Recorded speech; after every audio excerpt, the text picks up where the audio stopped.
Buenos días. Buenos días. Buenos días. Buenos días. ¿Cómo estuvo la primera semana de clase? Bien. Bien, sí, pues es la primera semana. Siempre va a estar. Recuerden que quedamos pero no vimos plaquetas. No, no, no. Recuerden que hoy día empezamos el laboratorio con el grupo A. No hay control de entrada, por si alguien tenía la duda todavía.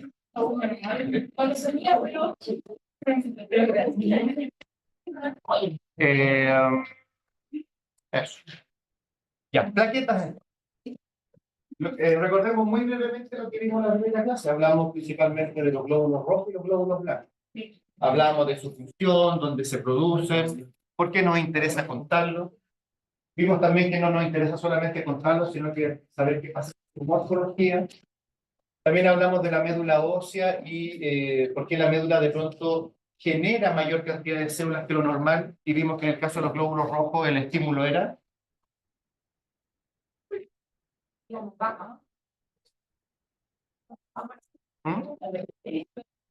¿Ven? La mente está en cualquier... Dijimos que en el caso de los glóbulos rojos, el estímulo para que se produzcan es la hipoxia, exacto.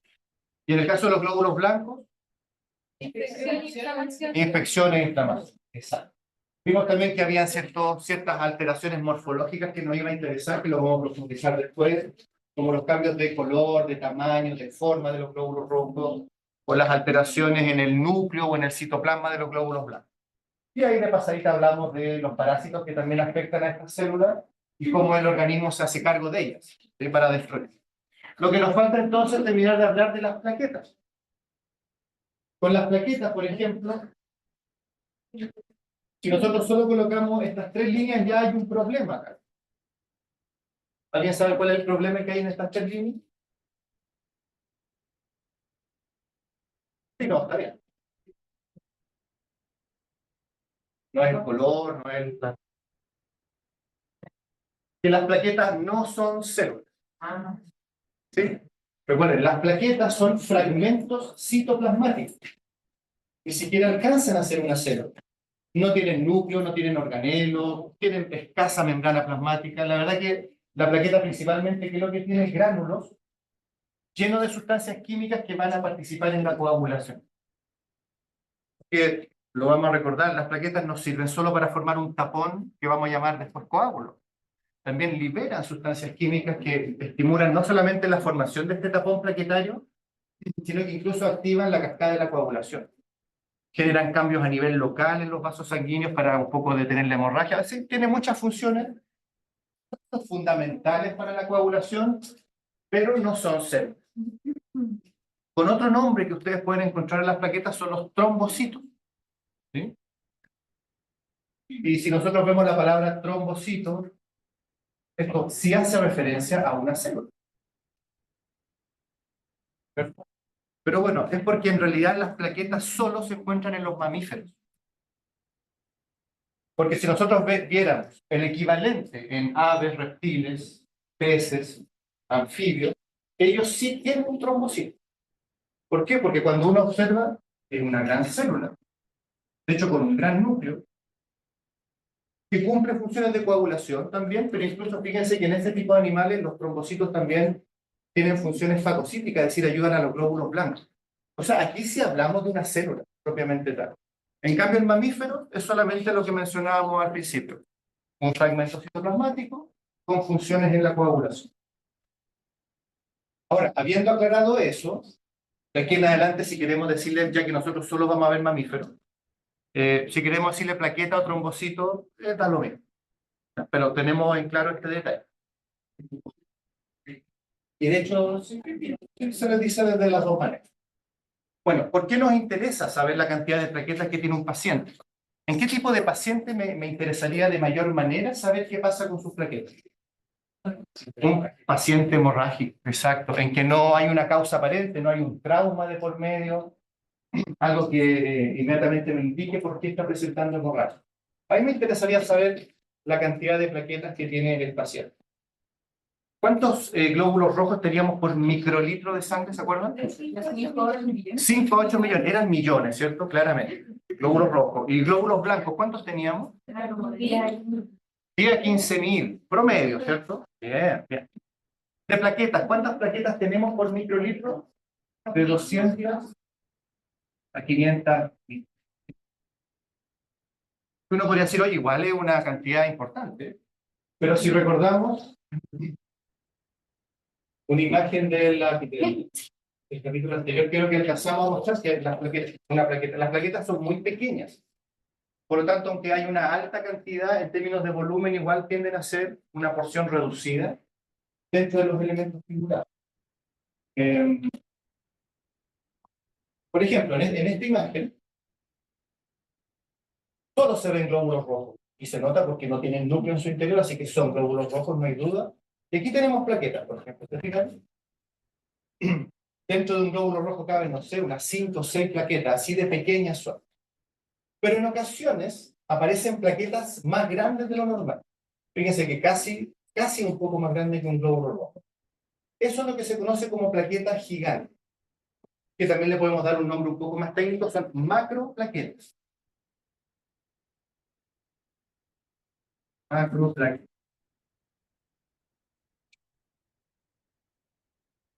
Son plaquetas de mayor tamaño. Y su presencia, ¿qué es lo que nos indica? En los glóbulos rojos, ¿cómo nos dábamos cuenta de que la médula estaba produciendo mayor cantidad de células que lo normal? ¿A dónde mirábamos? Ya, ¿por qué? ¿Por qué el color, a ver? Habían células inmaduras con un color distinto. Bien, ¿cómo se llamaban?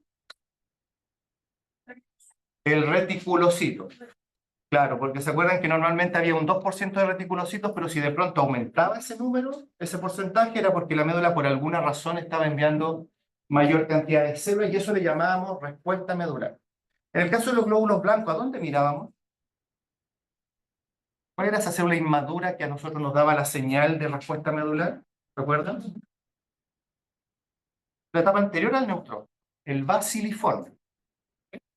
Pero vamos a ver en glóbulos blancos nuevamente. Bueno, ¿por qué recordamos eso? Porque observar plaquetas gigantes en un frotis sanguíneo nos indica que la médula está enviando nuevas plaquetas. En el fondo, la plaqueta gigante es una señal de respuesta medular de plaquetas. Algo está pasando en el organismo que la médula está formando mayor cantidad de plaquetas que lo normal. Probablemente algún cuadro hemorrágico, lo vamos a ver en el capítulo de plaquetas. Y eso manifiesta plaquetas de un mayor tamaño. Y eso vamos a ver que va a afectar una variable, que vamos a verla después, que es el BPM, volumen plaquetario medio. Porque claramente, si tengo plaquetas de mayor tamaño, el tamaño promedio de las plaquetas va a comenzar a elevarse en términos numéricos. Y eso también es señal de una respuesta medular. Pero eso lo vamos a ver en el capítulo de plaquetas. Bueno, así como los glóbulos rojos y blancos tenían sus parásitos sanguíneos, las plaquetas también lo tienen. Ese es el anaplasma claro, y que antiguamente, no antiguamente, años atrás, se pensaba que era una especie de liquia, la Ehrlichia platica. Sin embargo, ahora se definió, mediante pruebas de ADN, que en realidad era un género distinto. Ahí tenemos, por ejemplo, algunas plaquetas con esas estructuras que se tienen de manera más intensa. Esas son estructuras compatibles con anaplasma. La consecuencia de eso, ¿cuál va a ser? Como ya lo vimos la semana pasada, el sistema retículo endotelial, esos macrófagos que están todo el tiempo viendo qué es lo que es normal y anormal, van a detectar estas plaquetas y las van a destruir. ¿Cómo se llama cuando un individuo tiene baja cantidad de plaquetas? ¿Han escuchado el concepto? Baja cantidad. Trombocitopenia. ¿Sí? Recordemos que siempre penia significa disminución. va a generar trombocitopenia. Ahí vamos a estudiar las causas de trombocitopenia. Y si por el contrario estuvieran las plaquetas sobre los rangos normales, ¿sí? ¿Cómo le podríamos llamar? Trombocitosis. Osis también va a significar aumento en términos de células sanguíneas. Osis, aumento, penia, disminución. ¿Vale? ¿Vale? Trombocitosis y trombocitopenia. Exacto.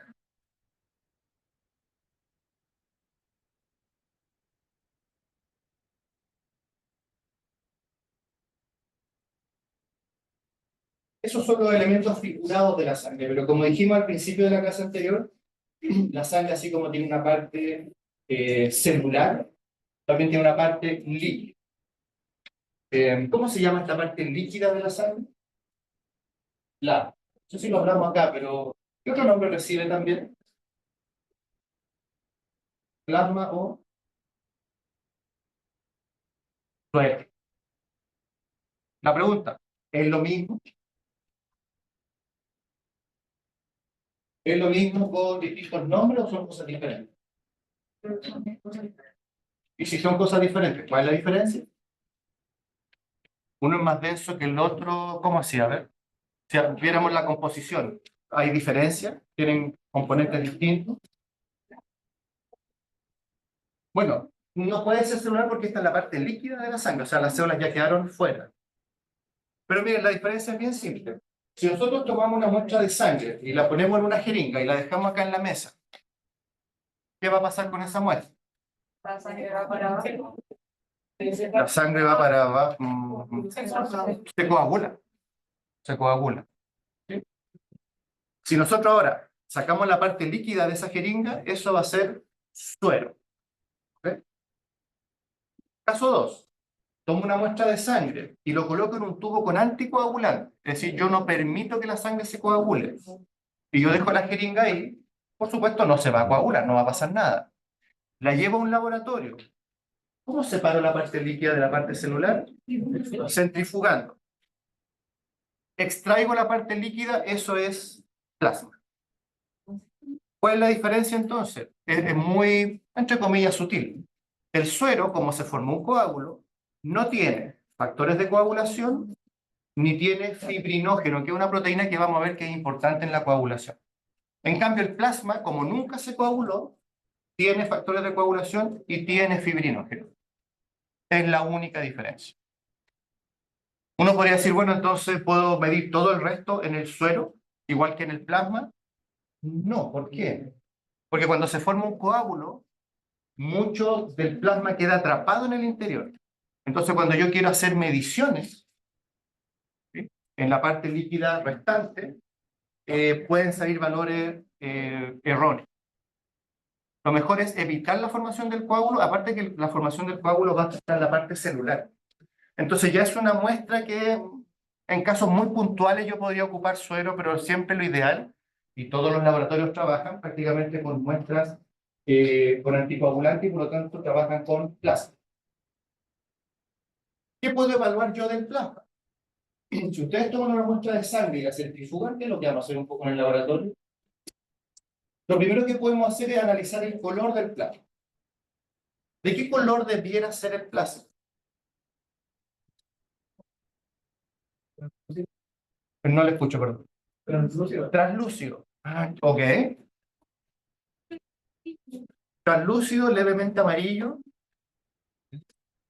Pero translúcido no es un color, ojo. Incolor. Incolor. Pero se entiende, está bien. Sí, la verdad es que los dos tienen razón. Porque la verdad es que el color fisiológico del plasma depende de la alimentación del individuo. Por ejemplo, las especies que son más carnívoras u omnívoras, su plasma tiende a ser más, como dijo el compañero, más incoloro. ¿Sí? En cambio, en los herbívoros tiende a ser más amarillento, incluso a veces hasta anaranjado, principalmente por los pigmentos que hay en los vegetales y que tiñen el plasma. Ahora, la composición es la misma, solo hay un cambio de color. Ahora, esos son colores fisiológicos. pero también pueden aparecer colores patológicos. Por ejemplo, ¿qué vemos en la imagen? Aquí vemos un plasma completamente incoloro versus un plasma rojizo. ¿Qué me indica un plasma rojizo? Destrucción de glóbulos rojos, es decir, se destruyeron glóbulos rojos, la hemoglobina se escapó del eritrocito, quedó disuelto en el plasma y lo tiñó de un color rojizo. Por lo tanto, un plasma rojizo es señal de hemólisis. ¿Por qué se destruye un glóbulo rojo? Lo vamos a explicar después. Pero puede ir desde parásitos, como hablábamos en la clase anterior, hasta bacterias, agentes oxidantes, envejecimiento anormal del glóbulo rojo. Y vamos a ver que hay hartas causas, pero siempre van a haber unas que son las más comunes y ahí las vamos a conversar. ¿Cuál va a ser la consecuencia esperable de un paciente que tenga hemólisis? Anemia, ¿de acuerdo? La hemólisis suele llevar a anemia. Y si lleva anemia, va a llevar hipoxia. Y si lleva hipoxia, tenemos que hacernos cargo de qué es lo que pasa. ¿Sí? Y ahí vamos a aprender cómo ver en un examen de sangre si el paciente está presentando hemólisis. Si su anemia es por hemólisis. Otra posibilidad, otro cambio de color patológico, es por ejemplo un plasma amarillento. ¿Sí? Y eso se conoce como un plasma ictérico. Ictérico. Porque ¿qué es la ictericia? Recordemos. Aumento de la bilirrubina, por acá dijeron algo de amarillo. Amarillo. Amarillo, ¿qué cosa amarillo? Tejidos amarillos. Y recuerden que la ictericia es un signo clínico, de algo que yo observo, que es una coloración amarilla en las mucosas principalmente o en otros tejidos, que tiene que ver con un aumento de bilirrubina en la sangre. Perfecto. Un aumento de bilirrubina, porque todos tenemos bilirrubina en sangre, pero cuando estos rangos están sobre lo normal, ahí para nosotros hablamos de una ictericia. ¿Por qué se produce la ictericia? Un aumento de bilirrubina, estoy de acuerdo. Ya, eso iba a preguntar. ¿Posibles causas de ictericia?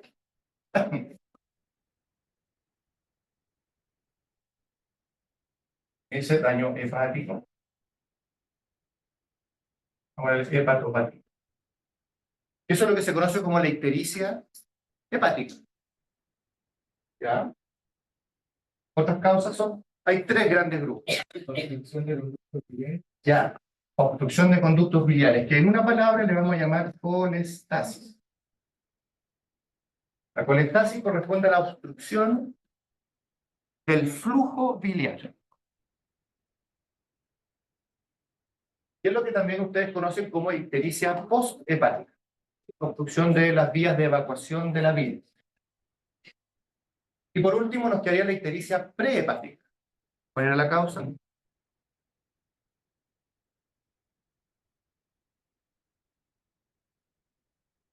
¿Quién, perdón? Sería hepática, porque el problema está en el hígado. Prehepática, ¿cuál es la causa de ictericia prehepática? Falla en el riñón. Falla en el riñón, no porque es prehepático. Pero a ver, una pregunta, ¿la bilirrubina de dónde viene? ¿Dónde se produce la bilirrubina? En el hígado se metaboliza.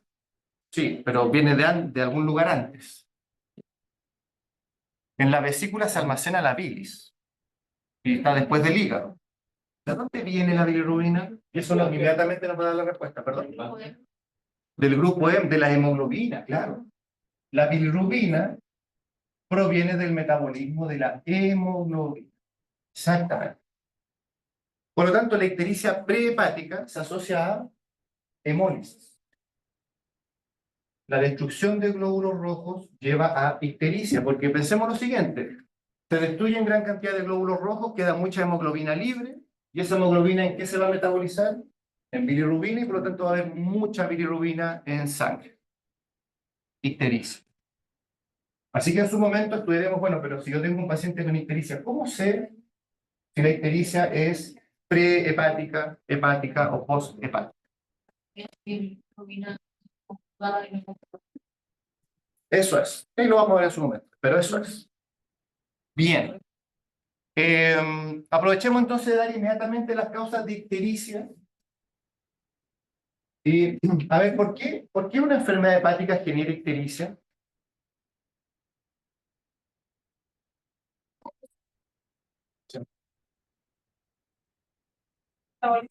Ojo, los glóbulos rojos no se metabolizan en el hígado.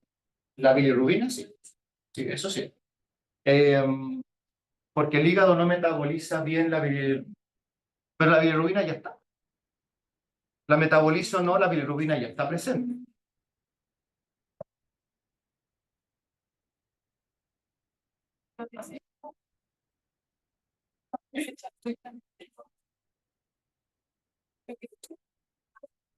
Sí, sí, eso se acerca más. A ver, porque siempre aquí asociamos la ictericia, hepatitis, como son casi sinónimos. Pero resulta que en realidad, porque yo les comento, miren, las causas de ictericia en realidad son dos. Y eso para notar. Hemólisis y colestasis. Pero el hígado, sí, me enseñaron que existe una ictericia hepática, de hecho. Lo que pasa es que lo que ocurre en el hígado... Un poco raro.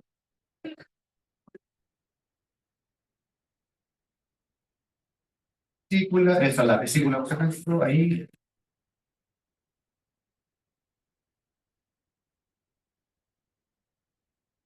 En términos muy simples, la bilirrubina llega desde la sangre al hígado. ¿Sí? El hígado la metaboliza, estamos totalmente de acuerdo. De hecho, convierte la bilirrubina insoluble en una bilirrubina soluble, que es, como dijo la compañera, y lo vamos a ver más adelante, gracias. Se les llama bilirrubina conjugada y no conjugada, o bilirrubina directa e indirecta, lo vamos a ver en hígado. Hay una metabolización, no hay ninguna duda. Ahora, esa bilirrubina que se metabolizó, ¿cómo se elimina hacia la bilis? Es porque cada hepatocito tiene un pequeño canalículo biliar, y son millones de hepatocitos, estamos de acuerdo en eso, que cuando se van uniendo entre sí van formando lo que se conoce como el árbol biliar. Forman conductos cada vez más grandes hasta que al final todos se unen para formar el gran conducto que sale del hígado que se llama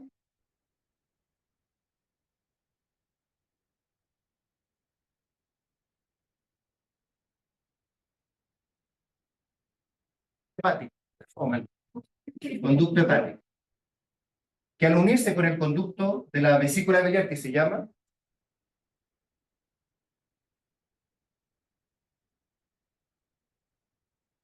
bueno, conducto cístico,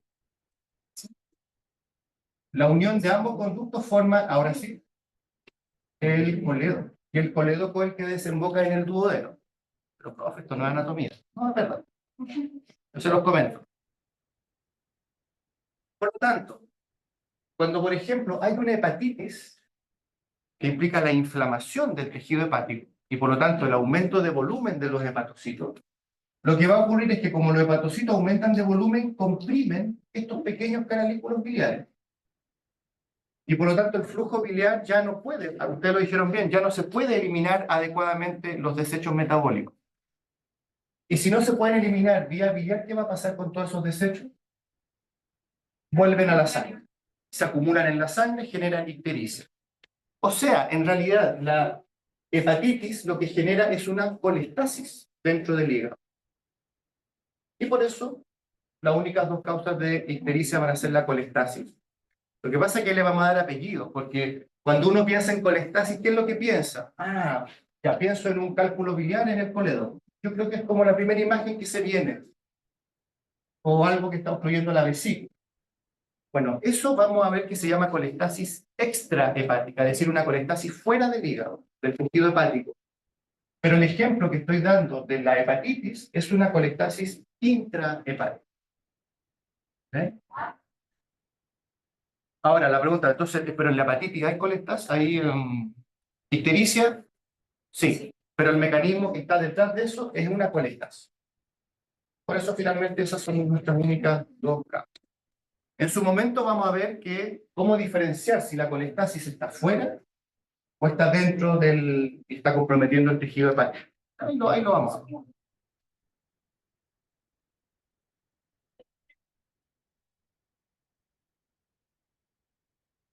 Entonces, cuando nos encontremos, cuando empecemos a revisar nuestros casos clínicos, en el Blackboard ya están los archivos,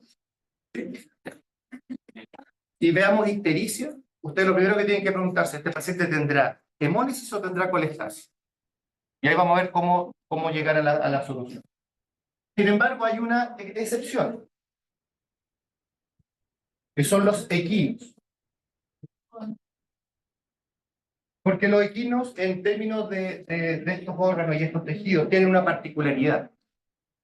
¿Cuál es? No tienen vesícula biliar. El caballo no tiene vesícula biliar. Entonces, la primera idea que puede venir a la mente, entonces los caballos no sufren de colestasis. Sí, pueden sufrir porque tienen conductos biliares. No tienen vesícula, que es donde se almacena, pero tienen conductos biliares. Pero ¿qué diferencia hace el hecho de que no tenga vesícula biliar? Primero, que la bilis se está formando constantemente en el hígado, pero no puede almacenarla. Por lo tanto, ¿qué va a pasar? En el caso de los equinos, la bilis constantemente está, digamos así, goteando al duodeno. La bilis ayudaba en la digestión de los lípidos, ¿se acuerdan? Y por lo tanto, como la dieta de los equinos en realidad es más herbívora, la verdad que el metabolismo lipídico no es algo que sea como primordial en su digestión. Así que no hay problema. El detalle es que como siempre estoy goteando, perdón el concepto, pero para que se entienda, está goteando bilis, y por lo tanto bilirrubina, cuando esta bilis llega a las vellosidades intestinales del intestino delgado, se reabsorbe. De hecho, la bilis, la bilirrubina siempre se reabsorbe a nivel de las vellosidades intestinales. No toda, por supuesto.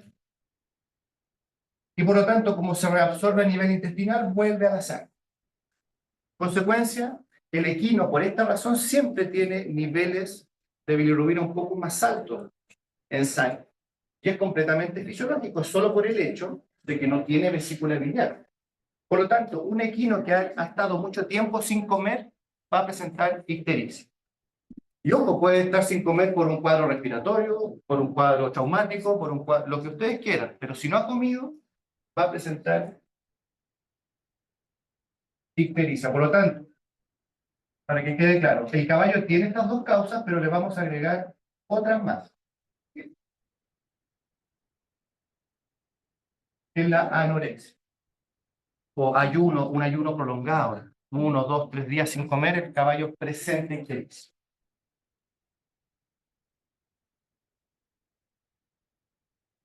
Y por el mismo motivo, muy similar, si el caballo sufre de cuadros gastrointestinales, también va a aumentar la absorción de bilirrubina y por lo tanto también va a presentar ictericia. Por lo tanto, caballos con enfermedad gastrointestinal también presentan ictericia. O sea, en resumen, si ustedes ven que un paciente tiene ictericia, lo primero que tienen que hacer es ver la especie. Porque si no es un equino, solo hay dos causas. Y ahí me las tengo que arreglar con esto. Pero si veo que es un equino, en realidad tiene 4 causas. Y vamos a aprender cómo buscarla. Ojo, todo eso es lo que vamos a aprender en los talleres. Ya tendré que ver qué es lo que está pasando con el paciente.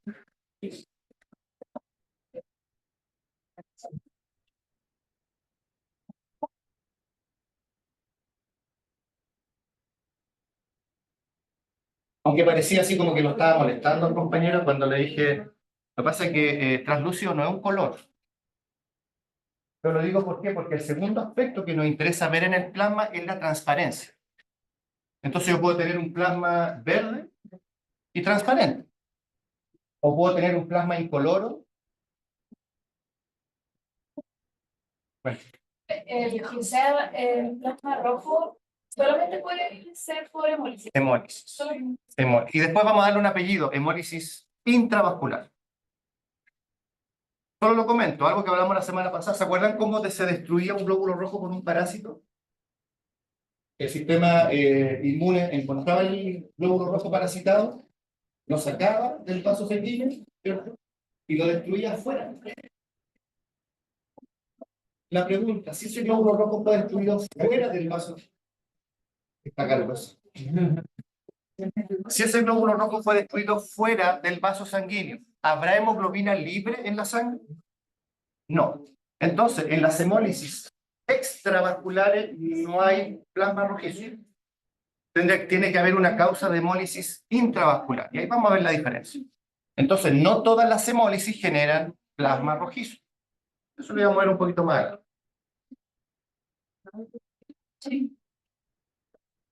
Bueno, ¿por qué me interesa la transparencia? Lo normal, fíjense, esto era plasma patológico, pero aún así eran transparentes. El plasma normalmente debe ser transparente. Y por lo tanto, lo que a nosotros nos va a llamar la atención es por qué se volvería turbio. ¿Sí? ¿Por qué aparecería turbidez en el plasma? Aquí se ve una imagen. Eso es tener un plasma turbio. La luz no atraviesa y por lo tanto algo pasa ahí. La principal causa por el que el plasma se vuelve turbio es, aquí deberíamos agregarle hiper, porque siempre tenemos lípidos en sangre, pero cuando hay una hiperlipemia, un aumento de lípidos en la sangre, eso genera turbidez. Por lo tanto, oye, mira, segunda clase ya, más respeto. Ya está bien. Está bien. Por lo tanto, si observo un plasma turbio, la primera pregunta que debo hacerme, ¿por qué este paciente presentará aumento de lípidos en la sangre? Y eso puede ser fisiológico o patológico, porque, por ejemplo, si ustedes almuerzan y 1 hora o 2 horas después se toman una muestra de plasma y ven el aspecto de su plasma, seguramente va a estar turbio, porque todos los lípidos que habían en el almuerzo, que fueron digeridos y absorbidos, ahora están en la sangre. Es normal. Si 2 horas después vuelvo a ver el plasma y sigue turbio, ahí hay un problema, porque algo está pasando de que esos lípidos no están siendo metabolizados adecuadamente. Lo normal es que se vuelva transparente. Es decir, el consumo de lípidos en la alimentación puede generar plasmas turbios y eso es fisiológico. Donde se nota mucho más, por ejemplo, en los lactantes, ¿sí? En que la leche tiene alto contenido de materia grasa, los lactantes siempre tienen su plasma turbio, porque aparte que toman leche muchas veces al día, por lo tanto, el metabolismo no alcanza a absorber todos esos lípidos, y eso es lo que necesita un individuo recién nacido. Así que ahí se considera normal. ¿Cuándo vamos a considerarlo anormal? Lo que comentábamos recién. Si después de haber comido y de haber pasado algunas horas el plasma se mantiene turbio, algo está pasando con el metabolismo. El metabolismo de las grasas no es el adecuado, o por alguna razón el organismo está teniendo que movilizar sus depósitos grasos para obtener energía. Porque un organismo, ¿de dónde obtiene energía en primera instancia? ¿De qué nutriente? Carbohidratos, la glucosa que había en la dieta. Pero si de pronto mi organismo tiene problemas para metabolizar los carbohidratos, no puede quedarse de brazos cruzados, tiene que sacar energía de otro lado. Y ahí puede ocurrir que aparezca un plasma turbio, como ocurre en un paciente con diabetes mellitus, por ejemplo.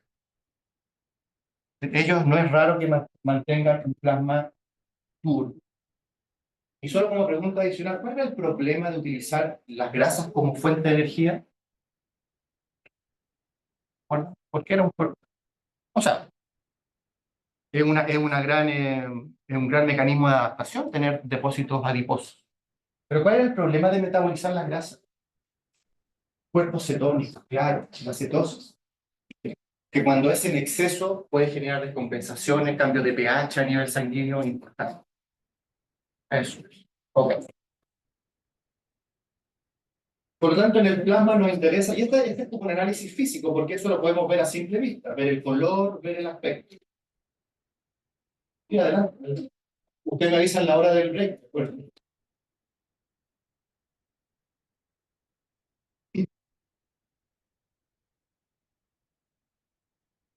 A ver. Y otra cosa que me interesa del plasma ya no es algo físico, sino que algo que es la determinación de proteínas plasmáticas.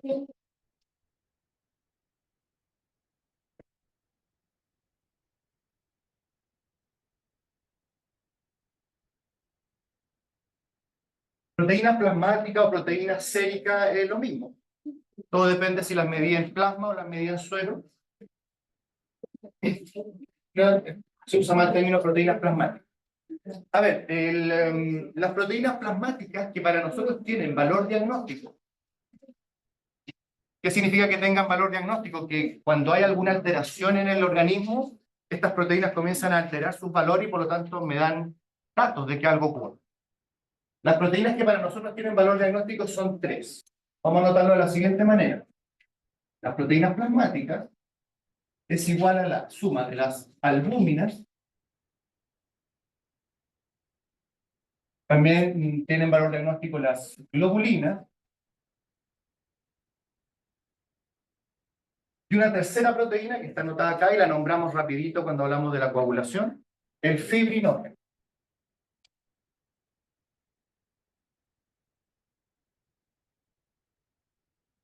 ¿Por qué tan chiquitito? Porque hay muy poco.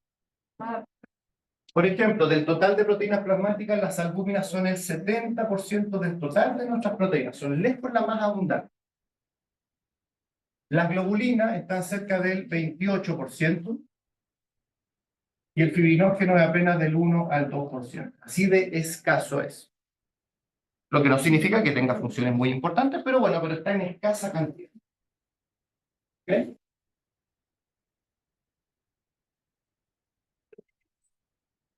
Fibrinógeno. Fibrinógeno. Esas son las tres proteínas que para nosotros tienen valor diagnóstico y en el capítulo de proteínas las vamos a profundizar un poco más. Pero si por ahora tuviéramos que preguntarnos, en general, o antes que eso, ¿cómo se llama cuando un individuo tiene altas sus proteínas en sangre? Proteinemia, bien, pero que están altas. Eso es la orina. Hiperproteína, perfecto. Sí van bien, sí van bien. Hiperproteína. Este es un aumento de las proteínas plasmáticas. Por ahora, y ojo con esto, por ahora, hasta que no lleguemos al capítulo de proteínas, que vamos a profundizarlo más. Si nosotros vemos un aumento de proteínas en sangre, en general la primera causa que se nos va a venir a la mente es una deshidratación.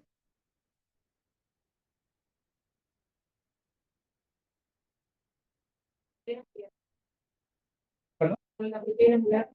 Claro, si vemos en un examen de sangre proteínas muy altas, lo primero que se va a venir a la mente es una deshidratación. Porque, digamos lo siguiente, si yo quiero analizar bien qué pasa con las proteínas de un paciente, debo conocer cuánto tengo de cada una.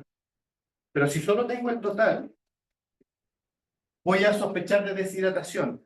Pero no porque en realidad aumenten las proteínas en un paciente deshidratado, sino que lo que ocurre es que están más concentradas. Como disminuye el volumen del plasma, las proteínas se ven en mayor cantidad, pero en realidad no es un aumento real. ¿Cómo me doy cuenta? Yo hidrato a este paciente, vuelvo a medir las proteínas y sus proteínas están normales. Dicho de otra manera, es un aumento falso de las proteínas. De hecho, ¿cómo ustedes se dan cuenta que un paciente está deshidratado? Mucosas. ¿Pero qué me doy cuenta? Tiempo higiene capilar. ¿Qué le tironea el polero? Pliegue cutáneo. Ah, pliegue cutáneo. Perfecto. ¿Cómo están los ojos? ¿Abiertos o cerrados? Hundido, ojo hundido. ¿Cómo se llama eso?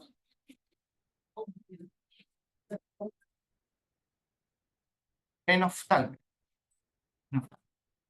Ya, perfecto. Sin embargo, y lo deben haber visto en su momento, clínicamente solo se pueden determinar deshidrataciones mayores al 5%. Un paciente con un porcentaje menor, clínicamente no hay alteración del pliegue cutáneo, ¿sí? Las mucosas siguen estando húmedas. Pero ¿cómo yo puedo determinar deshidrataciones menores, es decir, deshidrataciones subclínicas, mediante exámenes de sangre? Y uno de los valores que siempre va a estar alto en un paciente deshidratado son las proteínas totales. Insisto, no es porque realmente aumenten, sino que se ven más concentradas y por lo tanto pareciera que estuvieran más altas. Lo mismo ocurre con los glóbulos rojos. Ahí lo vamos a ver, los glóbulos rojos también. En un paciente deshidratado, como son tantos glóbulos rojos, y recuerden, millones por microlitro, si de pronto el paciente se deshidrata, hay una hemoconcentración, y yo sigo midiendo 1 microlitro de sangre, veo gran cantidad de glóbulos rojos en ese volumen. Pero en realidad no es que estén altos, sino que hay un aumento falso por esta razón. ¿Ok? Por otro lado, ya no tiene chiste preguntar si están bajas las proteínas plasmáticas, sería una hipoproteinemia.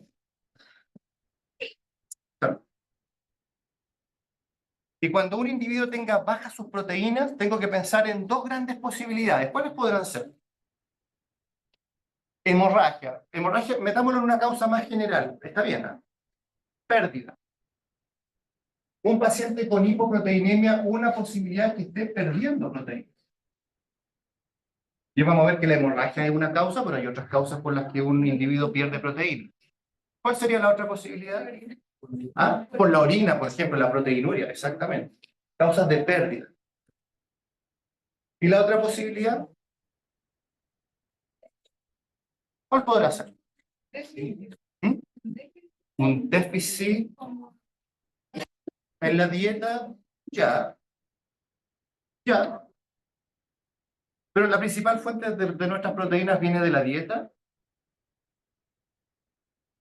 Nosotros podemos formar nuestras propias proteínas. ¿Dónde se forman nuestras proteínas?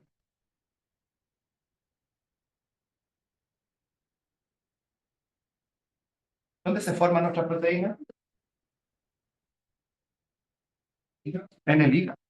Vamos a ver que prácticamente todas las proteínas se sintetizan en el hígado. Entonces la otra posibilidad es que haya un problema en la producción.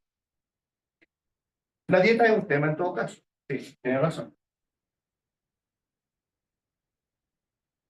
Y ahí en su momento, cuando nos encontremos con un paciente que sus proteínas están bajas, entraremos a investigar cómo está su hígado o si se están perdiendo proteínas por otra vía.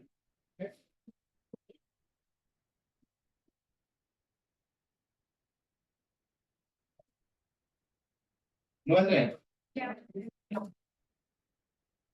Hagamos el break.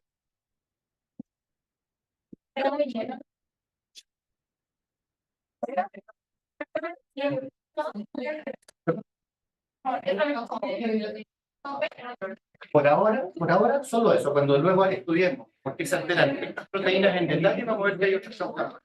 Por ahora nos quedamos. Está el control del aire, si quieren aumentarlo, ¿vale? Creo que a las 9:40 acá. Ah, 9:40 acá. 9:40, sí.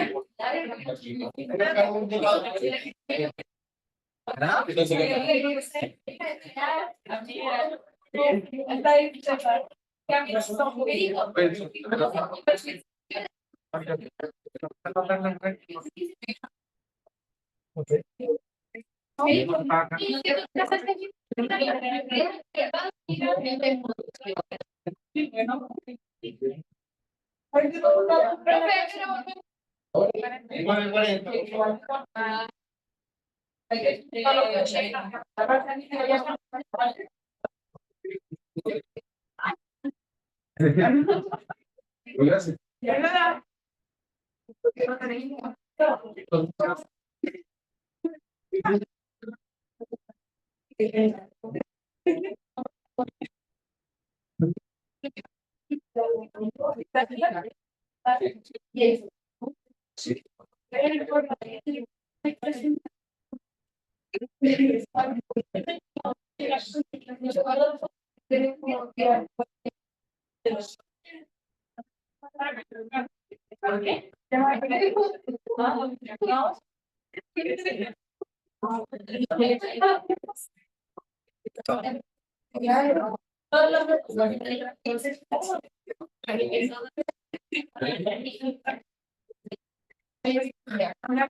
Gracias.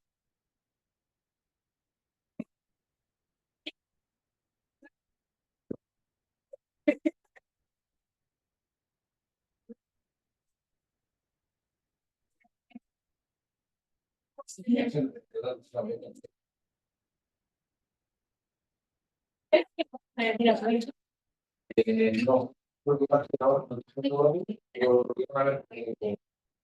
porque todavía no. Llegué a 6 minutos. No. No voy a hacer todo. Y no que hablaba bien, que habló la mañana.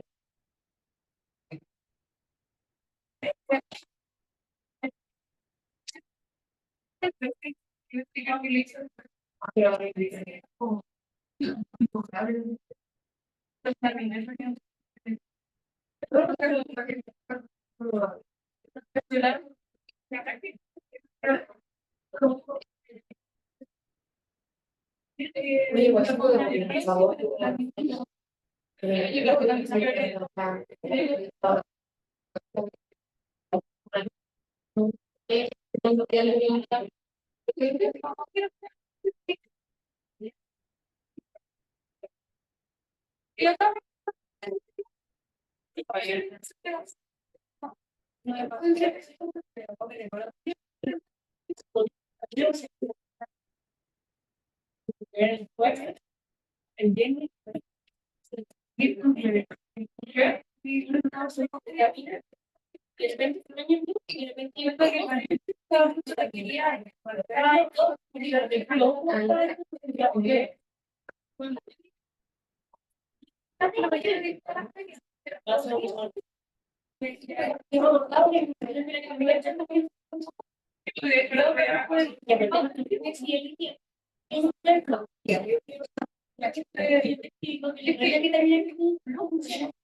Y día después de ver también a la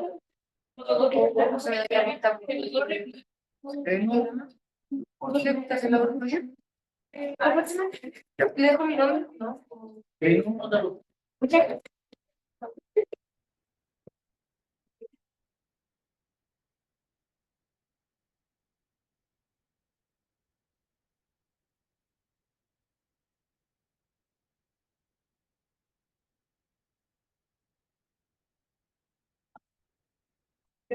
Bien.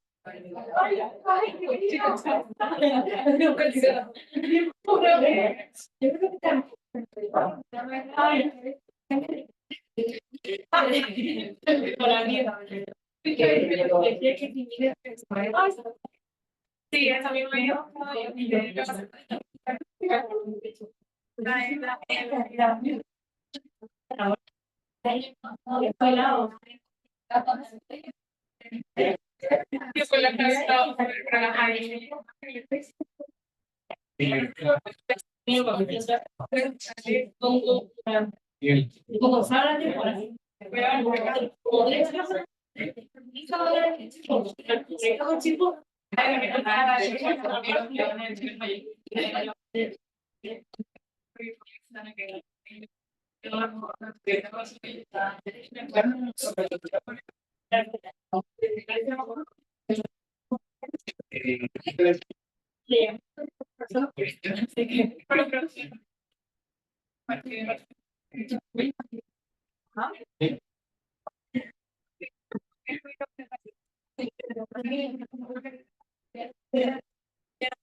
No, si lo más partiero es pensar ahí.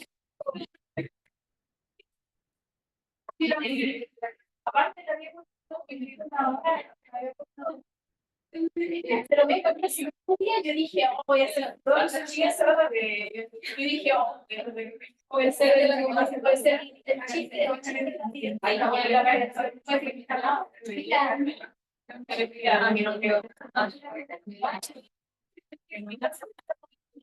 Acevedo, Adler, Águila, Aguilera, Yo, sí, presente. Alfaro,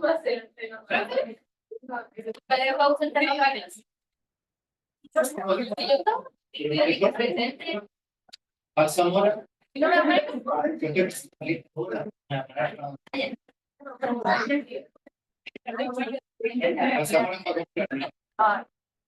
Bravo,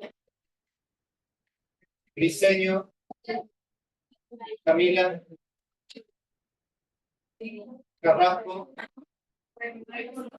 Castro, Javieres, Cisterna, Contreras, de Norderfleck, Donoso, Pérez, Fernández, Flores, González Antonia, González Paulina, Hernández Valentina, Hernández Patricia, Lach, Ledesma, Mardones, Mardones, Díaz. Mardones, María Fernanda. Moreira. Muñoz, José. Muñoz, Sofía. Núñez. Paz. Rico. Rodríguez. Sandoval. Sandoval, Claudia. Segovia. Silva, María Soledad. Silva, Susana. Tapia. Eugel.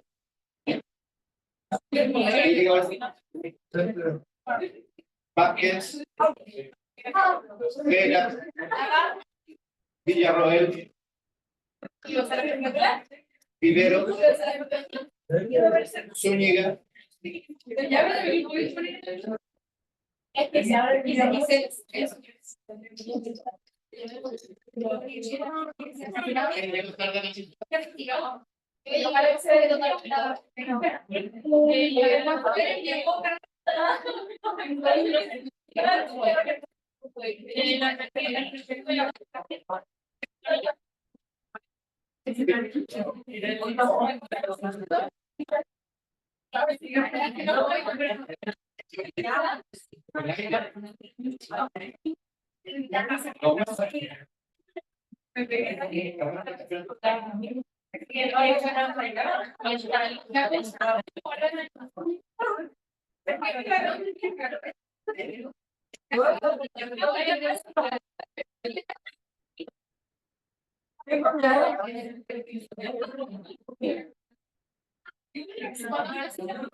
Ya, sigamos, sigamos.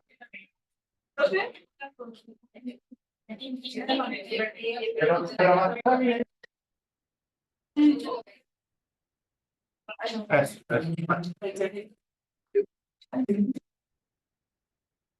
Fue la asistencia no 2 por 1. Al que dijo presente,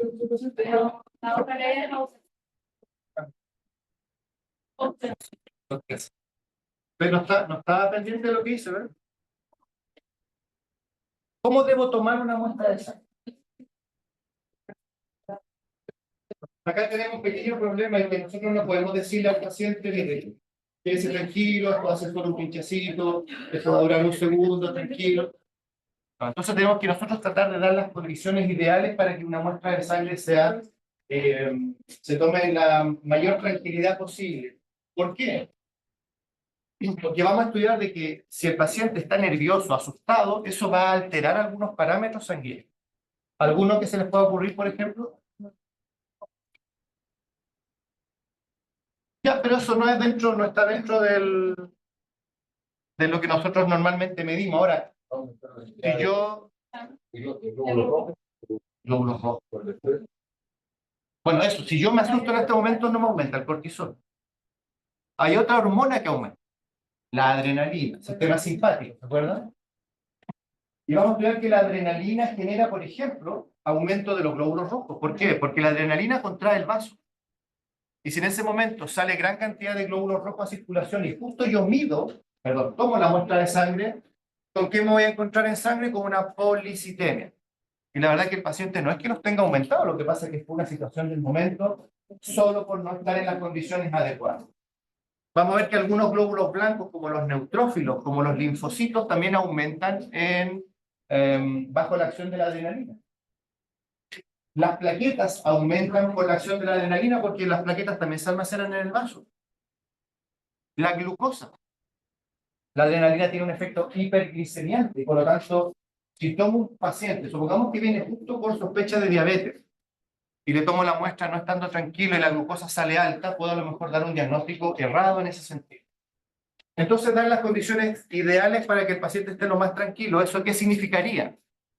Ojalá no con los tutores. Muchas veces los tutores generan más ansiedad que tranquilidad en los pacientes. a menos que ustedes ya conozcan al tutor y sepan que se va a manejar bien. Si no, lo primero, dejarlo en algún lugar por una media hora. A veces están en la consulta junto con otros animales, están inquietos. No es una buena idea tomar la muestra inmediatamente, sino que dejen al paciente. Si quieren, vuelven una media hora más y así ustedes pueden hacer el procedimiento con calma. Hay pacientes que en realidad, por mucho que uno quiera que estén tranquilos, no pueden estar tranquilos. Y muchas veces no queda otra que usar algún sedante, ¿sí?, para poder tomar la muestra. No es lo ideal. Por eso dice, no dice no usar, dice idealmente evitar. Porque los sedantes y los anestésicos especialmente alteran algunos parámetros del perfil bioquímico. Alteran también la presión sanguínea y eso puede alterar algunos parámetros sanguíneos. Entonces, si se pueden evitar, es lo ideal. Si no, un gato, por ejemplo, que venga muy enojado y no haya caso, a lo mejor va a haber que hacer. ¿Qué es lo importante? Hay ocasiones en que yo no tengo otra que tomar la muestra en ciertas condiciones, pero si yo puedo prever de que probablemente en este paciente van a aparecer tales parámetros alterados, yo más o menos puedo ya suponer lo que me voy a encontrar de manera anticipada. Pero eso igual es poco subjetivo, es poco riguroso, entonces lo ideal es tener las condiciones ideales para tomar una muestra de sangre. Ahora, no es que ustedes tomen la muestra y al segundo siguiente ya se alteraron todos los parámetros, ¿sí? Tampoco tan estrictos. Enzimas hepáticas principalmente. Porque lo vamos a ver en su momento, pero eso no lo quise mencionar. Si yo quiero obtener una muestra de sangre, ¿qué materiales voy a usar? Una jeringa, obviamente. Sin embargo, hay métodos que a lo mejor se usan de manera más común ahora, que son los tubos al vacío. Muchas veces usar tubos al vacío, primero, hacen que no se necesite un ayudante para tomar la muestra. Eso siempre de que el que está tomando la muestra está acostumbrado a trabajar con esos tubos, porque además el tubo viene conectado automáticamente con el tubo con anticoagulante, ¿sí? Si que no han visto cómo son de esta manera. Aquí tenemos la foto. Aquí se conecta el tubo con el anticoagulante. Por lo tanto, la muestra se toma, el anticoagulante está acá, y la muestra automáticamente se va a mezclar. ¿Verdad? En humanos se ocupa harto, pero en animales también, sobre todo cuando hay que mostrar muchos animales, de una manera bastante práctica. Además que el tubo al vacío permite obtener solo la muestra necesaria de sangre. ¿A qué me refiero con esto? De que cada tubo con anticoagulante, y vamos a estudiar más adelante los anticoagulantes, trae una cantidad determinada. ¿Qué pasa si echo demasiada sangre en este tubo? Claro, esa pequeña cantidad de anticoagulante no va a generar el efecto que yo espero en la muestra y la muestra se va a coagular igual. No me sirve. O, ¿qué pasa si echo demasiada poca sangre? Demasiada poca sangre. No. Si echo poca sangre, ¿se va a coagular? No, porque tengo suficiente anticoagulante para la cantidad de sangre que obtuve. Pero lo más probable es que, como el anticoagulante es líquido, diluya un poco la muestra. Y cuando yo mido los parámetros, cuando una muestra está diluida, los valores tienden a aparecer más bajos de lo normal. Así como hace un rato decíamos que una muestra muy concentrada, por deshidratación, aumenta los valores en forma falsa, las muestras diluidas bajan los valores en forma falsa. Entonces, el tubo al vacío, de cierta manera, me permite controlar eso sin que yo esté preocupado de ese punto. Ahora, lo más común es usar jeringas, jeringas y tubos aparte. Pero si yo uso una jeringa, debo seguir algunas normas que pueden parecer básicas, pero que es importante siempre tomar en cuenta. Que la jeringa que voy a usar esté nueva, desechable.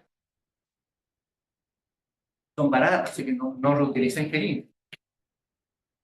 Segundo, yo debo tener claro qué tipo de examen quiero realizar, porque cada examen usa un anticoagulante determinado. Ahí lo vamos a ver. Y los tubos tienen tapas de colores determinados, por lo tanto es bien fácil identificar. Segundo, lo que hablábamos recién, una adecuada relación sangre-anticoagulante. No colocar, de repente las venas están tan buenas que uno se entusiasma y saca sangre, pero resulta que puede tener el problema que la muestra no se va a coagular. No se va a coagular. Así que ojo con ese punto. Cuarto, ubicar la vena adecuada. ¿Y por qué decimos vena? ¿Por qué no usamos arterias para obtener muestras de sangre? Siempre usamos venas. Ya, el riesgo de un accidente durante la toma de muestra puede ser mayor si estoy trabajando con una arteria porque su presión es mayor. Buen punto. Las venas tienen una presión menor. ¿Qué otra cosa favorece? Claro, las venas sí tienden a ser más superficiales, las arterias tienden a ser más profundas. Exacto. Entonces, en general, vamos a ver más adelante que todas las venas que yo voy a utilizar, perdón, todos los vasos sanguíneos que voy a utilizar para obtener muestras de sangre van a ser venas. Y vamos a ver cuáles venas se recomiendan dependiendo de la especie. Una aguja de calibre adecuado. Claro, lo ideal es que la aguja no sea más gruesa que la vena, ¿cierto? Ustedes saben que los calibres de la aguja, ¿sí?, se numeran en sentido inverso a su calibre, ¿sí? Mientras más delgada la aguja, mayor es el número. 23, 21, 19, etc. Uno podría decir, bueno, pero si yo quiero achuntarle a la vena, a lo mejor me conviene usar una aguja más fina. El problema de una aguja más fina es que yo puedo ingresar menor cantidad de sangre en un determinado tiempo, por lo tanto me demoro mucho en el procedimiento y el paciente, si no está lo suficientemente tranquilo, puede moverse y puedo perder esa vena, más allá del dolor que le voy a provocar y el malestar que le provoca al paciente. Ya, una vena más gruesa, entonces, perdón, una aguja más gruesa, tiende a ser lo más adecuado porque así puedo obtener la muestra de sangre de manera muy rápida. Siempre este procedimiento hay que tratar de hacerlo lo más rápido posible, pero con todo el cuidado que se requiere. Una vez que tengo la muestra en la jeringa, debo depositarla en el tubo con anticoagulante. Los tubos traen una tapa de goma, bueno, una tapa plástica, pero con una goma en el centro, y es muy tentador clavar la aguja y tirar el chorro de sangre al interior del tubo. Y no. ¿Y cuál es el problema de hacer eso? Hemólisis. Exacto. Por lo tanto, ¿qué se sugiere? Se saca la aguja, se saca la tapa, ojalá en 45 grados para que la sangre escurra más que caer directamente en el fondo. Y suavemente dejamos que la sangre entre al tubo con el anticoagulante. Luego debo mezclar la sangre con el anticoagulante, porque si no se hace una adecuada mezcla, eso también podría generar que la muestra se coagule igual. Pero no mezclo la sangre así, ¿no es cierto? No. Sino que suavemente, incluso en algunos lados hay unas maquinitas que son como unas cunitas para los tubos. Mezclar suavemente. Una vez que tengo la sangre en el tubo con el anticoagulante que corresponda, y ojo que de pronto si voy a hacer 3 exámenes, por ejemplo, un perfil, un hemograma, requiere de 2 tubos distintos porque son 2 anticoagulantes diferentes. ¿Cómo mantengo esa muestra hasta que la venga a retirar el laboratorio? Si es que trabajan con un laboratorio externo. Como dice ahí, refrigerar, no al freezer, ¿sí? Refrigerar. No a temperatura ambiente, ¿sí? Principalmente, ¿qué es lo que se busca? Que el metabolismo de las células especialmente baje, porque, por ejemplo, vamos a ver que los glóbulos rojos que siguen en la muestra se siguen absorbiendo glucosa, por ejemplo. Y resulta que el laboratorio después mide la glucosa y está súper baja. Ahí vamos a conversar de eso. Entonces, para evitar, tratar de obtener resultados lo más confiables posible y mantener la muestra refrigerada. Pero no inmediatamente, ojo, porque el cambio brusco de temperatura puede generar hemólisis también. Los glóbulos rojos son muy delicados. ¿Se acuerdan que veíamos imágenes la semana pasada como se aplastaban contra otras células? Entonces imagínense que ustedes son un glóbulo rojo, que van circulando y de pronto los succionan a través de un tubo metálico. ¿Ah?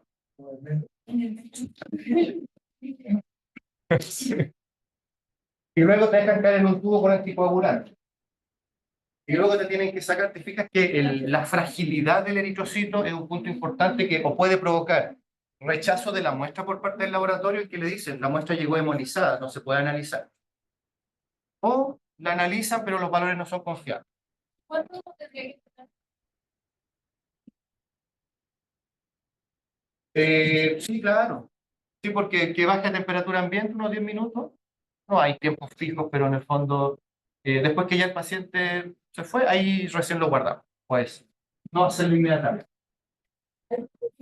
Y por ejemplo, no sé, a ver, si yo tomo una muestra en terreno, en el cerro, en la montaña, ¿cuál es como el El concepto? protocolo. ¿Cuál- cada test? Sí, Pero eso es como con el ITEL, sí. Lo importante es que de ahí te vayas directamente al laboratorio, eso sí. No andar todo el día con el aparato. Sí, si no se trata de que si no refiero la muestra dentro de cierto tiempo voy a tener problemas en el análisis. Es para obtener resultados lo más confiables posible. Entonces, si tú vas a trabajar en terreno, sabes que de ahí tienes que irte directamente al laboratorio.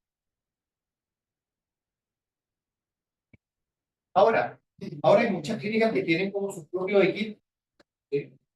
Pero hay que tener ojo porque analizar una muestra de sangre no es meter la muestra a un contador automático y me entregue números y eso es el resultado del hemograma. Lo conversamos la semana pasada, que un hemograma no es solo analizar números, sino que tiene que ver también con analizar morfológicamente las células. Y vamos a ir viendo, a medida que vayamos viendo los capítulos, vamos a ir destacando los errores que se conocen como errores analíticos. Es decir, estas máquinas cometen errores, me entregan resultados que son erróneos y que yo puedo corregir cuando yo observo el frotis de esa muestra de sangre. ¿Sí? Porque, por ejemplo, estos contadores, ¿qué es lo que hacen? Supongamos que un esquema muy básico, perdón, lo básico, pero por aquí yo meto la muestra de sangre. Todas las células que están en la muestra de sangre van a pasar por una zona de lectura. ¿Y cómo esta zona de lectura se da cuenta si es un glóbulo rojo, un glóbulo blanco, un neutrófilo, una plaqueta, según su tamaño? Esa es principalmente la forma en que discrimina las células. Por eso hasta hay que programarlo de qué especie se trata para que la máquina sepa cuáles son los tamaños típicos de cada especie. Entonces supongamos que, y vamos a ver que hay ciertas condiciones en que los glóbulos rojos se achican. ¿Cómo la máquina sabe si lo que pasó fue un glóbulo rojo o una plaqueta? Y a veces los confunde. ¿O qué pasa si, por ejemplo, tener la muestra mucho tiempo con anticoagulante hincha los glóbulos rojos? Entonces, ¿qué pasa si pasa un glóbulo rojo muy grande y lo confunde con un neutrófilo? Entonces los equipos se equivocan, harto. Pero ¿cuál es la ventaja en el laboratorio? Que luego hay alguien especializado que toma esa muestra, contrasta los resultados entregados por el equipo, lo va mirando en el microscopio y dice, oye, pero aquí no hay glóbulos rojos chicos, no, son plaquetas en realidad, y ahí hace la corrección.